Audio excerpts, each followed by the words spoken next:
Bonjour à tous, mon nom est Valérie Pelletier, je suis kinésiologue et physiothérapeute et dans la série sur les blessures communes en course à pied, je vous parle aujourd'hui de la fasciite plantaire.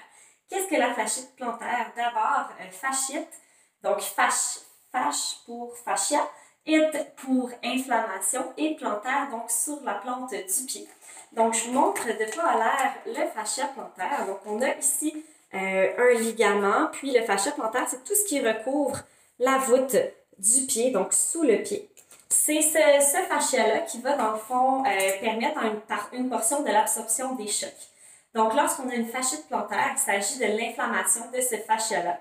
On va ressentir, dans le fond, une douleur sous le talon qui va augmenter à la course, à la marche, à la station debout prolongée. Ça va être pire aussi le matin, puis ça peut mener à ce qu'on appelle l'épine de le noir. Donc, si je vous montre sur le pied d'Oscar ici présent, la douleur va se ressentir vraiment au niveau du talon. Et l'épine de le noir va être une petite pointe osseuse juste ici où est-ce qu'il y a le bout de mon doigt qui va, à force de se faire tirer dessus un peu par le fascia qui est tendu, qui est douloureux.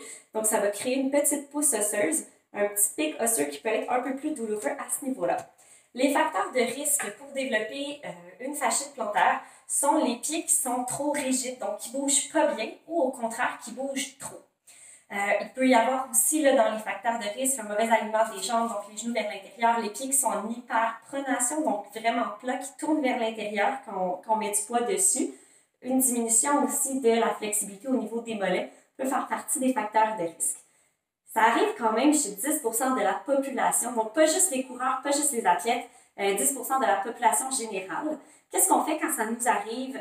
Encore une fois, on veut du repos relatif, ce qui veut dire pas aller se coucher sur notre divan, mais en faire un peu moins.